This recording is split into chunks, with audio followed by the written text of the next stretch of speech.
Welcome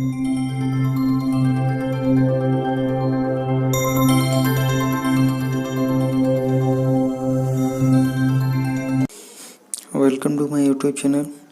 आज के video में एक नया प्रैक्टिस पेपर हल करेंगे। इससे पहले आपसे एक छोटी सी रिक्वेस्ट है, जो लोग हमारे चैनल पर नए हैं तो प्लीज़ चैनल को सब्सक्राइब कर लें और साथ में बेल आइकन को प्रेस करें, ठीक है। और वीडियो पसंद आए तो लाइक भी कर लिया करें। इसमें एक बात और बता देते हैं कि इस चैनल पर मॉडल पेपर टीजीटी बायोलॉजी की पहले से अपलोडेड हैं, तो आप प्ले लिस्ट में जाके चेक कर लेंगे। और साथ में प्रैक्टिस पेपर हम लगातार डालते रहते हैं, तो वो भी साथ में हल करते चलें। आपके एग्ज़ाम के लिए काफ़ी ज़्यादा हेल्पफुल रहेंगे, ठीक है। तो जो अभी कुछ चैनल में जैसे कि नहीं मिल रहा है, तो आप बायोलॉजिकल एप्लीकेशन नामक जो चैनल है वो ये मेरा ही चैनल है, इसको सर्च करेंगे तो यूट्यूब पर, तो इससे रिलेटेड जो है वीडियो, वो सारे वीडियो आ जाएंगे, ठीक है। तो आज का हम जो प्रैक्टिस पेपर है जूलॉजी का लिया गया, इसमें 62 क्वेश्चन है, ठीक है। तो इसको हल करना स्टार्ट करते हैं। तो पहला क्वेश्चन देखते हैं इसमें से कौन सा पहला क्वेश्चन जो है वो क्या कह रहा है, ठीक है। तो पहला क्वेश्चन देखेंगे, स्क्वामाटा। स्क्वामाटा के अंतर्गत आता है, ठीक है। स्क्वामाटा के अंतर्गत किन जीवों को रखा गया? तो रेप्टिलिया यानी कि जो रेंगने वाले जीव हैं उनको रखा गया है। नेक्स्ट क्वेश्चन है कि पक्षियों के बारे में इनमें से कौन सा कथन सत्य है यानी कि सत्य नहीं है, ठीक है। आप क्वेश्चन को ठीक से पढ़िएगा, क्योंकि एग्ज़ाम हॉल में इस टाइप की गलतियाँ हो जाती हैं, ठीक है। तो सही नहीं है, ये वाला जो ऑप्शन इसमें देखना है, ठीक है। तो सेकंड वाला ऑप्शन देखेंगे, इसमें डायफ्राम नहीं पाया जाएगा, ठीक है। तो सेकंड वाला बच के उधर से अलग करने के लिए एक डायफ्राम होता है, तो ये डायफ्राम इसमें नहीं पाया जाएगा, तो दूसरा आंसर इसका सही हो जाएगा। आगे देखते हैं। अगला जो क्वेश्चन कह रहा है कि जैव विकास को समझाने हेतु म्यूटेशन के सिद्धांत का प्रतिपादन किया है। तो म्यूटेशन या उत्परिवर्तन का सिद्धांत किसने दिया? तो ह्यूगो डे व्रीज ने दिया है, ठीक है। पहला आंसर इसका सही हो जाएगा। आगे देखते हैं, निम्नलिखित में कौन एक संयोजक कड़ी नहीं माना जा सकता है? ठीक है, नहीं माना जाएगा। बाकी सारी संयोजक कड़ियाँ हैं, लेकिन एकेडिना को छोड़कर, ठीक है। ये एक अंडे देने वाला स्तनधारी है, एकेडिना। आगे देखते हैं, 5th नंबर का क्वेश्चन कह रहा है कि उद्भिद विकास का अर्थ यह भी हो सकता है, और भी क्या हो सकता है? तो इसका जो है डी वाला आंसर देखेंगे, वेरिएशन सहित जाति का इतिहास एवं विकास, ठीक है। विभिन्नता से जाति का इतिहास एवं विकास, ये डी वाला ऑप्शन सही हो जाएगा। न्यूक्लियोसोम देखते हैं क्या है। तो न्यूक्लियोसोम जो है उसके संबंध में कौन सा कथन जो है सही है, ठीक है। तो इसमें से डी वाला देखेंगे, न्यूक्लियोसोम में डीएनए से घिरा स्टोन का एक सारभाग या क्रोड होता है, ठीक है। तो इसमें डी वाला ऑप्शन सही हो जाएगा। 7 नंबर का क्वेश्चन देखते हैं कि इसमें कह रहा है कि कोशिका में सबसे स्थायी या स्टेबल डीएनए कौन सा होता है? तो टीआरएनए, ठीक है। सबसे स्मॉलेस्ट डी जो आरएनए है इसको कहते हैं, तो इसका ये सी वाला ऑप्शन सबसे स्थायी हो जाएगा, इसीलिए सी वाला ऑप्शन बिल्कुल सही हो जाएगा, टीआरएनए, ठीक है। आगे देखते हैं कि डीएनए के प्रतिकृतिकरण में जिसकी आवश्यकता नहीं पड़ेगी, तो रेप्लिकेशन में किसकी आवश्यकता नहीं पड़ेगी? वो भी डीएनए का, ठीक है। तो इसमें डी वाला ऑप्शन डीएनएज या डीएनएज ही एक प्रकार के एंजाइम है, ठीक है। तो इसकी आवश्यकता नहीं पड़ेगी। आगे देखते हैं 9 नंबर का क्वेश्चन कि जैव विकास का अंतिम स्रोत क्या है? तो जैव विकास का अंतिम स्रोत जो है वो लैंगिक जनन या सेक्सुअल रिप्रोडक्शन होता है, ठीक है। आगे देखते हैं, यह क्वेश्चन कह रहा है यदि एक बकरी में 2 के स्थान पर 4 सींग पाए जाते हैं तो ये किसका उदाहरण है? तो इसका उदाहरण होगा ए वाला, विच्छिन्न विभिन्नताएं, ठीक है, विच्छिन्न विभिन्नताएं। नेक्स्ट क्वेश्चन है कि जैव विकास में संश्लेषणात्मक सिद्धांत के संदर्भ में जेनेटिक व ओरिजिन ऑफ स्पीसीज नामक पुस्तक लिखी थी, किसने लिखी थी?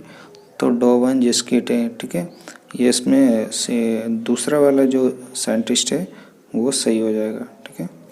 आगे देखते हैं 12 नंबर का क्वेश्चन। 12 नंबर का क्वेश्चन कह रहा है कि जैव विकास के लिए सबसे अधिक आवश्यकता होती है। तो सबसे ज़्यादा जो अधिक आवश्यकता होगी वेरिएशंस की होती है, विभिन्नताओं की होती है, ठीक ठीक है, डी वाला ऑप्शन सही हो जाएगा। नेक्स्ट क्वेश्चन है कि उपारित या म्यूटेशन है तो क्या है, जीन संरचना में परिवर्तन, ठीक है, जीन लक्षणों में परिवर्तन। नेक्स्ट क्वेश्चन देखते हैं कि उत्विकासी सफलता के लिए म्यूटेशन आवश्यक होता है, ठीक है। तो म्यूटेशन के लिए आवश्यकता होता है जनन द्रव्य में डीएनए में जो परिवर्तन होंगे, ठीक है, उसके लिए ये आवश्यक होगा, ठीक है। म्यूटेशन के लिए जरूरी है कि जनन द्रव्य में परिवर्तन हो या जीन में परिवर्तन हो, ठीक है, इसीलिए बी वाला ऑप्शन सही हो जाएगा। नेक्स्ट क्वेश्चन है कि म्यूटेशंस मुख्यतः नियंत्रित करते हैं, तो इसमें से सी वाला ऑप्शन देखें, जीवों में विभिन्नताओं को, दोनों में एक ही ऑप्शन है बी और सी वाला, ठीक है, तो दोनों ऑप्शन ही सही है यहाँ पे, ठीक है। तो दोनों में से कोई भी सही हो सकता है क्योंकि दोनों ऑप्शन जो है सेम ले लिए गए हैं, ठीक है। तो जीवों में विभिन्नताओं को, ठीक है, ये वाला ऑप्शन सही हो जाएगा। आगे देखते हैं, आनुवांशिक विचलन या जेनेटिक ड्रिफ्ट किसे कहते हैं, तो ये अंतःजनन से किसी भी रूप में समान नहीं होता, ठीक है। अंतःजनन आपस में जो प्रजातियां होती हैं वो जनन नहीं कर सकती हैं, ठीक है। आगे देखते हैं विच्छिन्न विभिन्नताएं क्या हैं, तो उत्परिवर्तन, ठीक है, विच्छिन्न विभिन्नताएं हैं उत्परिवर्तन या म्यूटेशन कहलाते हैं। नेक्स्ट क्वेश्चन देखते हैं कि उत्परिवर्तन वंशागत नहीं होते हैं, तो कौन से जो म्यूटेशन होते हैं वो पीढ़ी दर पीढ़ी नहीं जाते हैं, ठीक है। तो इसमें कायिक या सोमैटिक जो म्यूटेशंस होते हैं वो पीढ़ी दर पीढ़ी नहीं जाएंगे, ठीक है, इसीलिए इसका बी ऑप्शन सही हो जाएगा। नेक्स्ट देखते हैं क्वेश्चन, ये क्वेश्चन कह रहा है कि म्यूटेंट किसे कहते हैं, ठीक है, म्यूटेंट है क्या, तो म्यूटेंट वह है तो जो जीव एक प्रकार का जीव है जिसमें उत्परिवर्तन हुआ है या म्यूटेशन हुआ है, ठीक है। नेक्स्ट क्वेश्चन देखते हैं कि आनुवांशिक, आगे बढ़ा लेते हैं इसको, क्वेश्चन है कि आनुवांशिक एवं उत्विकासी परिवर्तनों की संभावना उन जीव जातियों में अधिक होती है जिनमें प्रजनन होता है लैंगिक जनन द्वारा या सेक्सुअल रिप्रोडक्शन के द्वारा, ठीक है, जिसमें जनन होगा उसमें आनुवांशिक एवं उत्विकासी परिवर्तन की संभावना ज़्यादा रहेगी। अगला क्वेश्चन देखते हैं 21 का कि म्यूटेशंस होते हैं, तो म्यूटेशंस होते हैं जीन्स में रासायनिक परिवर्तनों से, ठीक है, जीन्स से होते हैं डीएनए में पाए जाएंगे तो डीएनए ही कह लेते हैं, तो डीएनए में जो रासायनिक परिवर्तन होंगे उनमें परिवर्तन होने से म्यूटेशंस होते हैं, ठीक है।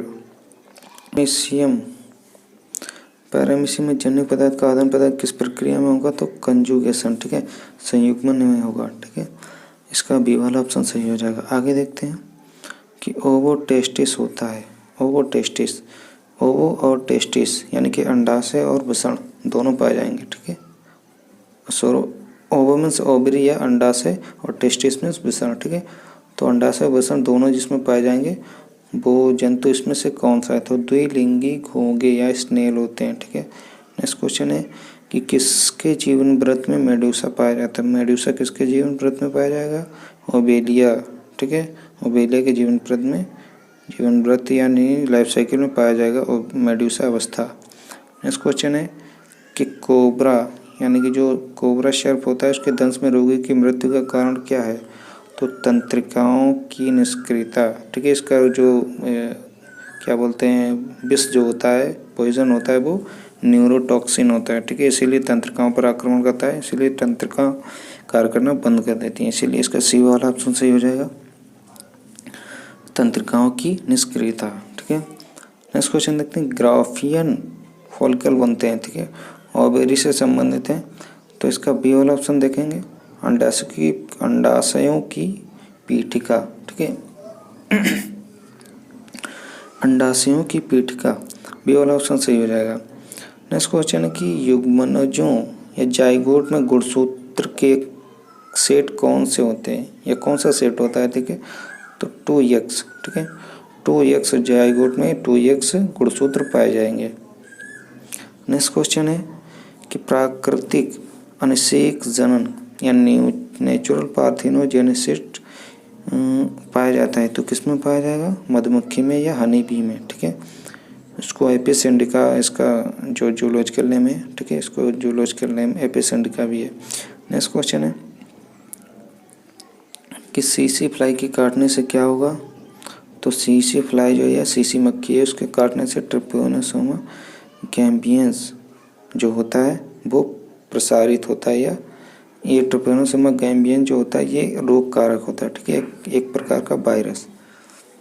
ये प्रोटोजोनिक है। ठीक है, तो प्रोटोजोन होता है, इसके कारण जो होता है सीसी मक्खी इसको प्रसारित करती है, फैलाती है, और जिसके कारण अफ्रीकी निद्रा रोग हो जाता है। ठीक है, इसीलिए इसका बी वाला ऑप्शन सही हो जाएगा। नेक्स्ट क्वेश्चन देखते हैं कि किसके लिए लेमार कसरे जाता है। तो डी वाला ऑप्शन देखेंगे यहाँ पे, उपार्जी लक्षणों की प्रगति, नियत विकास, जातियों की उत्पत्ति। ठीक है, तो तीनों वाले ऑप्शन सही है। तो लास्ट वाला ऑप्शन जो दिया गया उपरोक्त सभी, इसका डी वाला ऑप्शन सही हो जाएगा। ठीक है, आगे बढ़ते हैं। ये जो क्वेश्चन है इस क्वेश्चन का आंसर देखेंगे कि समवृत्तीय अंग वे होते हैं जो होते हैं क्या, क्रियात्मक रूप से एक जैसे होते हैं तथा संरचना में भिन्न होते हैं। ठीक है, तो इसका बी वाला ऑप्शन सही हो जाएगा। नेक्स्ट क्वेश्चन देखते हैं कि एक्स गुणसूत्र पर विद्यमान जीन कौन से गुण निर्धारित करती है। तो लिंग संलग्नता, ठीक है, या सेक्स लिंकेज। ठीक है, तो इसका बी वाला ऑप्शन सही हो जाएगा। नेक्स्ट क्वेश्चन है कि कौन सा वर्णांतता के समकक्ष वर्णांधता, ठीक है, जो क्या बोलते हैं कलर ब्लाइंडनेस। ठीक है, कलर ब्लाइंडनेस जो डिजीज होता है वो किसके समान, इसके समान दूसरा कौन सा इसमें डिजीज़ है। तो हीमोफीलिया। ठीक है, हीमोफीलिया जो होता है वो वंशागत होता है वर्णांतता या कलर ब्लाइंडनेस के अनुसार। ठीक है, इसके लिए इसका बी वाला ऑप्शन सही हो जाएगा। आगे देखते हैं। आगे का क्वेश्चन कह रहा है कि डाउन सिंड्रोम या मंगोलिज्म में शरीर की प्रत्येक कोशिका में गुणसूत्र की संख्या कितनी होगी। तो इसका सी वाला ऑप्शन सही हो जाएगा। ठीक है, 47। ठीक है, 47 गुणसूत्र हो जाएंगे। नेक्स्ट क्वेश्चन है कि मनुष्य में जो लेंस होता है वो कौन सा लेंस होता है। तो उभयोत्तल। ठीक है, उभयोत्तल लेंस होता है मनुष्य की आँख में। नेक्स्ट क्वेश्चन देखते हैं कि किस हार्मोन की भूमिका नहीं होती है, मतलब किस में हार्मोन की भूमिका नहीं है। ये ऑप्शन दिए हैं तो रिकेट्स और मंगोलता। ठीक है, तो ये इसमें विटामिन की कमी होती है और ठीक है, यही वाला ऑप्शन सही है। बाकी डायबिटीज़ भी हार्मोन से होता है और डायबिटीज़ इसमें भी दिया गया है, एक्सोथैल्मिया भी होता है। ठीक है, तो ये सब हार्मोन्स की गड़बड़ी से होते हैं, लेकिन ये पहला वाला ऑप्शन इसका सही हो जाएगा। ठीक है, तो इस हिसाब से पहला वाला ऑप्शन इसका सही है। नेक्स्ट क्वेश्चन है कि दैत्यपन या जायंटिज्म अधिकाता एक्रोमेगेली का कारण क्या है। पहला ऑप्शन देखेंगे हाइपर पिट्यूटरिज्म। ठीक है, हाइपर पिट्यूटरी यानी कि उच्च पिट्यूटरियता। ठीक है, काफ़ी लंबे नाम है तो उसका उच्चारण करने में काफ़ी प्रॉब्लम हो जाती है कभी। तो इसका जो ए वाला ऑप्शन है इसका मतलब ये है कि जो पिट्यूटरी ग्लैंड होती है उसमें से हार्मोन का अधिक स्रावण होता है। तो अधिक स्रावण होने से ये ग्रोथ हार्मोन के अधिक स्रावण यानी कि जीएच के अधिक स्रावण होने से ये रोग होता है। ठीक है, जीएच का मतलब ग्रोथ हार्मोन, जायंटिज्म हो जाता है और एक्रोमेगेली हो जाता है। ठीक है, इसीलिए इसका ए वाला ऑप्शन सही हो जाएगा। आगे देखते हैं कि इसमें से विषम सदस्य को चिन्हित करिए। ठीक है, तो विषम सदस्य बी वाला ऑप्शन देखिए छिपकली। इसमें से पहला ऑप्शन देखेंगे कि कूर्म क्या होता है। कूर्म होता है आपका ये टर्टल या कछुआ। ठीक है, कछुआ बोलेंगे। और डॉल्फिन, मगरमच्छ। ठीक है, तो ये सारे जल में रहते हैं, लेकिन ये छिपकली जो लेजर्ड है ये स्थल पर रहती है। ठीक है, जल में नहीं रहती है, तो इसीलिए इसका ऑप्शन बी सही हो जाएगा। आगे देखते हैं 39 नंबर का क्वेश्चन कि विषैले सर्पों की जो विष ग्रंथियाँ होती हैं उनका किसके रूपांतरण में होती हैं। तो लार ग्रंथियाँ कहाँ, ये सी वाला ऑप्शन। ठीक है, लार ग्रंथि का रूपांतरण होती हैं विष ग्रंथियाँ। ठीक है, 40 नंबर का क्वेश्चन देखें कि स्नेक में या सर्प में क्या नहीं होता है। तो पलकें नहीं होती हैं, ए वाला ऑप्शन सही हो जाएगा। ठीक है, पलकें नहीं होंगी। नेक्स्ट क्वेश्चन कह रहा है कि केचुए मुख्य रूप से होते हैं तो यूरियो उत्सर्गी या यूरियोटेलिक, ठीक है, यानी कि यूरिया का जो उत्सर्जन करेंगे उसको बोलेंगे यूरियोटेलिक। मनुष्य भी यूरियोटेलिक है, ठीक है। आगे देखते हैं कि यकृत प्रणाली और लिवर फ्लूक जिसको बोला जाता है कि स्थिति में मध्यवर्ती या इंटरमीडिएट होस्ट कौन सा है, तो घोंघा या स्नेल, ठीक है। पायला ग्लोबोसा इसका वो जूलॉजिकल नेम होता है, पायला ग्लोबोसा, ठीक है। तो पहला ऑप्शन सही हो जाएगा, घोंघा या स्नेल। नेक्स्ट क्वेश्चन देखते हैं। नेक्स्ट क्वेश्चन है कि हाइड्रा है, तो हाइड्रा सी वाला ऑप्शन देखेंगे कि अलवण जलीय है, ठीक है, फ्रेश वाटर है, अरिसमित पाई जाएगी यानी रेडियल सिमेट्रिकल होगा और द्विस्तरीय डिप्लोप्लास्टिक, ठीक है, 2 स्तर पाए जाएंगे इसकी संरचना में, तो सी वाला ऑप्शन सही हो जाएगा। आगे देखते हैं। ये क्वेश्चन कह रहा है कि हाइड्रा में उपकला पेशी कोशिकाएं यानी एपिथेलियल मस्कुलर सेल्स पाई जाएंगी, किसमें, एपिडर्मिस में पाई जाएंगी, बाह्य त्वचा में, ठीक है, बी वाला ऑप्शन सही हो जाएगा। फेरेटिमा यानी कि केचुआ है, कैसा है, उभयलिंगी है, हर्माफ्रोडाइट या बाइसेक्सुअल, दोनों लिंग पाए जाएंगे, ठीक है, मादा और यानी कि मेल और फीमेल, ठीक है, इसका सी ऑप्शन सही हो जाएगा। नेक्स्ट क्वेश्चन देखते हैं कि हीमोग्लोबिन युक्त लाल रुधिर पाया जाएगा, मतलब अनुपस्थित होता है, ठीक है, अनुपस्थित, ठीक है, यानी कि नहीं पाया जाएगा। तो यहाँ पर देखते हैं, ठीक है, मच्छर और कॉकरोच, तो इन दोनों में हीमोग्लोबिन नहीं होता है, इसीलिए इनका रक्त जो होता है वो लाल नहीं होता है, ठीक है, कलरलेस होता है या वाइट कलर का होगा हल्का सा। और यहाँ पे कुछ लोग देखेंगे केचुआ, ठीक है, केचुआ में हीमोग्लोबिन पाया जाता है लेकिन आरबीसी में नहीं होता है, प्लाज्मा में होता है, देखिए ब्लड प्लाज्मा में होता है, ठीक है। तो इस जो क्वेश्चन है इसके हिसाब से इसका बी वाला ऑप्शन सही हो जाएगा, ठीक है, बी वाला ऑप्शन, ठीक है, मच्छर एवं कॉकरोच। नेक्स्ट क्वेश्चन देखते हैं कि गोरिल्ला